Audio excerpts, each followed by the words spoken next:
देखो इसमें दिया है किसी हिमीकरण यानी ठंडे करने की प्रक्रिया में कमरे के तापमान को 40 डिग्री से 5 डिग्री प्रति घंटे की दर से कम करने की आवश्यकता है। ठीक है, मतलब स्टार्टिंग में कमरे का तापमान है 40 डिग्री सेल्सियस, अब वो 5 डिग्री प्रति घंटे की दर से मतलब 1 घंटे में 5 डिग्री हमें कम करना है।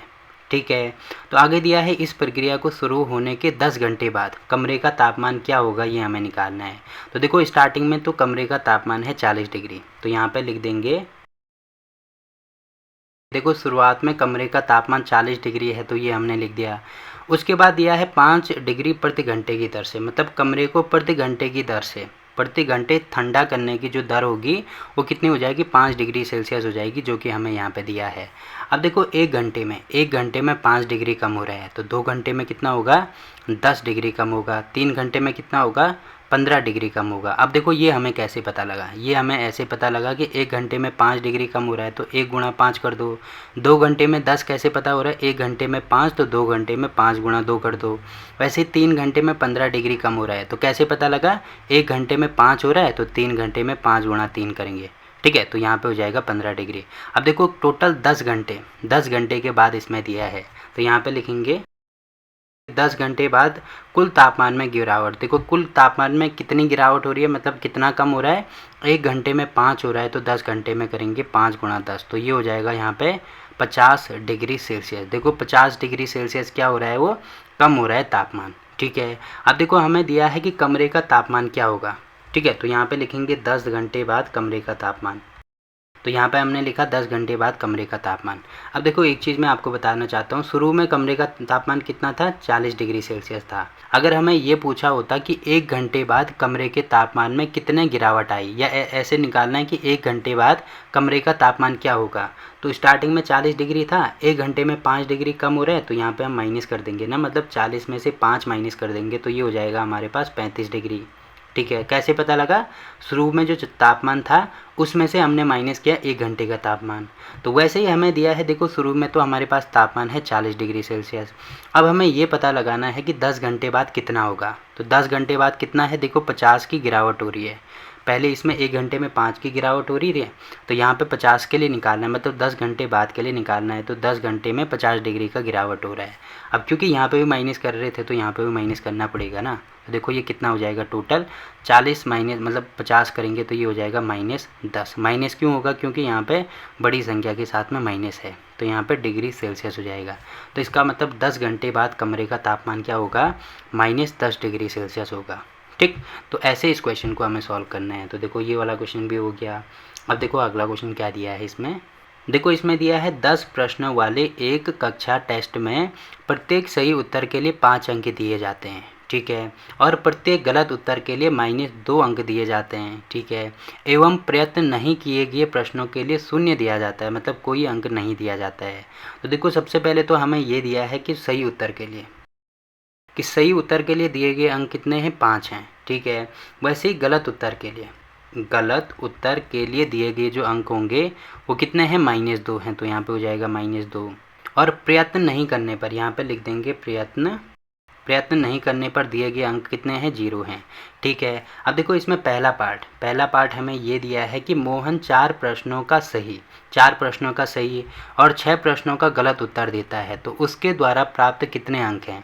तो देखो सबसे पहले यहाँ पे पहला पार्ट हम लिख देंगे किसके लिए, मोहन के लिए, तो यहाँ पे मोहन का हम लिख देंगे मोहन द्वारा प्राप्त कुल अंक, तो देखो मोहन द्वारा प्राप्त कुल अंक कितने हो जाएंगे, देखो सही उत्तर के लिए 5 अंक दिए जा रहे हैं, और आपको दिया है इसमें कि मोहन 4 प्रश्नों का सही उत्तर देता है, तो देखो एक प्रश्न के लिए 4 अंक, ये 5 अंक दिए जा रहे हैं, तो 4 के लिए कितना हो जाएगा, 4 गुणा 5 कर देंगे, प्लस देखो एक तो ये हो गया। उसके बाद इसमें दिया है 6 प्रश्नों को गलत करता है, तो एक प्रश्न के लिए -2 अंक दिया जा रहा है, तो 6 प्रश्नों के लिए कितना दिया जाएगा, 6 गुणा -2 करेंगे। बाकी और कुछ भी नहीं दिया है ना, तो इसके द्वारा प्राप्त अंक मतलब इनको आपस में जोड़ देंगे, तो जोड़ के कितना आ रहा है, 5 को 20, फिर यहाँ पे हो जाएगा, देखो ये प्लस है तो यहाँ पे प्लस कर दो, अब ये हो जाएगा 6 दूनी 12, तो ये आ रहा है -12, क्यों, क्योंकि प्लस माइनस का माइनस होता है। ठीक है, अब आपको दिख रहा होगा 20, अब ये प्लस है ये माइनस है, तो ये हो जाएगा माइनस में 12, तो ये हो जाएगा हमारे पास कितना, 20 में से 12 माइनस करेंगे तो 8, तो उसके टोटल कितने अंक आए, 8 अंक आए। ठीक, तो पहला पार्ट तो हमने यहाँ पे कंप्लीट कर दिया। बाकी के 2 पार्ट और इसमें दिए हैं, तो देखो इसमें अगला पार्ट दिया है कि रेशमा, दूसरा पार्ट ये दिया है कि रेशमा 5 उत्तर सही करती है। देखो 5 उत्तर वो सही कर रही है और एक सही उत्तर के लिए उसको 5 अंक मिलते हैं, ठीक है, प्लस, और 5 उत्तर वो गलत करती है तो एक अंक के लिए, एक गलत उत्तर के लिए 2 अंक काटे जा रहे हैं, तो 5 के लिए कितने काटे जाएंगे, 5 गुणा -2 करेंगे। तो उसके द्वारा प्राप्त अंक कितने हैं ये निकालना है। तो इसको सॉल्व करेंगे तो यहाँ पे ये चीज़ लिखनी भी होगी, रेशमा द्वारा प्राप्त अंक। तो कितने हैं, 5 गुणा 5 मतलब 25 ही हो जाएगा। अब ये प्लस है, ये माइनस है, तो प्लस माइनस का माइनस, 5 दूनी 10, तो यहाँ पे 25 में से 10 माइनस करेंगे तो ये हो जाएगा 15 अंक, ठीक है। वैसे ही लास्ट में इसमें तीसरा पार्ट दिया है कि हीना के कुल 7 प्रश्न किए हैं, टोटल उसने 7 प्रश्न किए हैं, जिस उनमें से दो का उत्तर सही है और 5 का उत्तर गलत है, ठीक है। तो 7 प्रश्न में से 2 सही है, इसका मतलब एक के लिए 5 अंक दिया जा रहा है, तो 2 के लिए कितना दिया जाएगा, 5 गुणा 2, प्लस अब 5 का उत्तर गलत होने का मतलब देखो एक के लिए 2 अंक काटा जा रहा है, तो 5 के लिए 5 गुणा 2 अंक काटे जाएंगे, तो इनका योग करेंगे तो कितना आ जाएगा, ये आएगा 10, और यहाँ पे देखो प्लस है, ये माइनस है, तो प्लस माइनस का माइनस, ये भी हो जाएगा 10। तो उसके कितने अंक मिलेंगे टोटल, उसको 0 अंक मिलेंगे। तो ये किसके हैं, हीना के हैं, तो यहाँ पे लिखना भी होगा हीना द्वारा प्राप्त कुल अंक। तो ये हमारे आंसर हो जाएंगे। अगर अपने आंसर को चेक भी करना है तो यहाँ पे आप चेक कर सकते हैं। देखो कितना कितना आ रहा है, आपको दिख रहा होगा 8, 15 और 0। तो यहाँ पे देखो कितना आ रहा है, 0, 15 और 8 आपको दिख रहा होगा, ठीक। तो ये वाला क्वेश्चन भी हो गया। अब देखो अगला क्वेश्चन क्या दिया है इसमें, देखो इसमें दिया है एक सीमेंट कंपनी को सफ़ेद सीमेंट बेचने पर 8 रुपये प्रति बोरी की दर से लाभ होता है। अब देखो जब भी लाभ की बात की जाएगी तो हमेशा प्लस में लेंगे उसको, ठीक है, लाभ हो रहा है मतलब प्लस करेंगे। और स्लेटी रंग के सीमेंट बेचने पर 5 रुपये प्रति बोरी की दर से हानि होती है, तो क्योंकि हानि हो रही है तो उसको हम माइनस से दर्शाएंगे, ठीक है। अब देखो पहला पार्ट इसमें ये दिया है कि किसी महीने वह कंपनी 3000 बोरियां सफ़ेद सीमेंट की और 5000 बोरियां स्लेटी सीमेंट की बेचती है, तो उसका लाभ अथवा हानि हमें बताना है। तो सबसे पहले तो इसमें ये दिया है कि सफ़ेद सीमेंट बेचने पर 8 रुपये प्रति बोरी का लाभ होता है, तो यहाँ पे ये चीज़ लिखनी भी होगी। तो देखो आपको यहाँ पे दिख रहा होगा सफ़ेद सीमेंट बेचने पर उसको लाभ कितना हो रहा है, 8 रुपये प्रति बोरी, ठीक है, मतलब एक बोरी पे 8 रुपये का लाभ हो रहा है, ठीक है। वैसे ही देखो जो स्लेटी सीमेंट है उसको स्लेटी सीमेंट बेचने पर उसको क्या हो रही है, हानि हो रही है, तो यहाँ पे लाभ की जगह हानि लिख देंगे, तो ये हो जाएगा 5 रुपये प्रति बोरी, ठीक है। अब देखो ए पार्ट इसमें दिया है, ए पार्ट यहाँ पे लिखेंगे कि जो कंपनी है वो 3000 बोरियां सफ़ेद सीमेंट बेचती है, तो एक बोरी पे 8 रुपये का लाभ हो रहा है। वैसे ही 2 बोरी पे कितने का लाभ होगा, 16 रुपये का लाभ होगा। कैसे पता लगा, 2 से गुणा किया, तो टोटल 3000 बोरियां अगर वो बेच रही है तो कितने का लाभ होगा, 3000 गुणा 8 करेंगे, ठीक है। तो ये तो है उसका लाभ, ठीक है। प्लस अब वो देखो वो स्लेटी सीमेंट भी बेच रही है ना, तो स्लेटी सीमेंट की वो 5000 बोरियां बेच रही है, ठीक है, और एक बोरी पे 5 रुपये की हानि हो रही है। अब क्योंकि हानि हो रही है इसीलिए यहाँ पे माइनस का यूज़ करेंगे, तो ये हो जाएगा एक बोरी पे 5 रुपये की हानि, तो 5000 बोरियों पे कितनी होगी, -5, इतने की हानि हो जाएगी उसको। अब देखो कुल उसको लाभ हो रहा है कि हानि हो रही है, तो टोटल इसमें जोड़ देंगे ना। जैसे कोई दुकानदार है वो मान लीजिए क्या क्या बेचता है, मान लीजिए कपड़े, कमीज़ और शर्ट बेचता है, तो कमीज़ पे मान लीजिए उसको 50 रुपये मिलते हैं और शर्ट बेचने पे उसको 100 रुपये मिलते हैं, तो कुल लाभ या कुल हानि कितनी होगी, टोटल कितने रुपए आए उसके पास, तो इन दोनों को जोड़ते हैं ना। तो सेम टू सेम वही करेंगे। अब देखो इसको सॉल्व करेंगे तो यहाँ पे कितना हो जाएगा, 8 × 24, तो ये हो जाएगा यहाँ पे 24, इसके साथ में 3 जीरो, तो 3 जीरो लगा दो। अब देखो ये प्लस है, ये माइनस है, तो प्लस माइनस का ये हो जाएगा माइनस, क्योंकि हानि हो रही है तो इसीलिए माइनस का यूज़ हो रहा है यहाँ पे, ठीक है। अब देखो यहाँ पे माइनस करेंगे तो फिर ये चीज़ अपने आप ही बैलेंस हो जाएगी। फिर 5 × 5 करेंगे तो ये हो जाएगा 25, साथ में 3 जीरो है तो 3 जीरो लगा दो। अब देखो लाभ हो रहा है उसको 24,000 का, हानि हो रही है उसको 25,000 की, तो टोटल तो उसको हानि होगी ना, इसमें से ये माइनस करेंगे तो यहाँ पे आएगा हमारे पास 1000, ठीक है। 25 में से 24 माइनस करेंगे तो 1000 आएगा। अब क्योंकि बड़ी संख्या 25 है, इसके साथ में माइनस लगा है तो यहाँ पे माइनस आएगा, तो इसका मतलब उसको लाभ हो रहा है कि हानि हो रही है। देखो माइनस का मतलब उसको हानि हो रही है, कितने की हानि हो रही है, 1000 की हानि हो रही है, तो यहाँ पे लिखेंगे लाभ अथवा हानि, अथवा यहाँ पे लिख देना हानि, लाभ अथवा हानि ये आ रही है, लाभ अथवा हानि बराबर ये। अब माइनस का मतलब ये होगा कि उसको हानि हो रही है, तो लास्ट में ये भी लिख देना अतः उसको 1000 रुपये की हानि होती है। और अपने आंसर को चेक भी करना है तो आप यहाँ पे कर सकते हैं, ठीक है। कितना की हानि हो रही है, देखो 1000 की हानि हो रही है, ठीक है, तो पहला पार्ट तो इसका हो गया। अब देखो दूसरे पार्ट में हमें यहाँ पे दी है कि यदि बेची गई स्लेटी सीमेंट की बोरियों की संख्या 6400 है। देखो एक बोरी पे इस बार देखो 6400 बोरियाँ वो बेच रहा है, तो यहाँ पे मैं लिख दूंगा 6400। और एक बोरी पे कितने की हानि हो रही है उसको, स्लेटी सीमेंट पे 5 रुपये की हानि हो रही है। तो क्योंकि हानि हो रही है तो यहाँ पे गुणा करेंगे -5 से।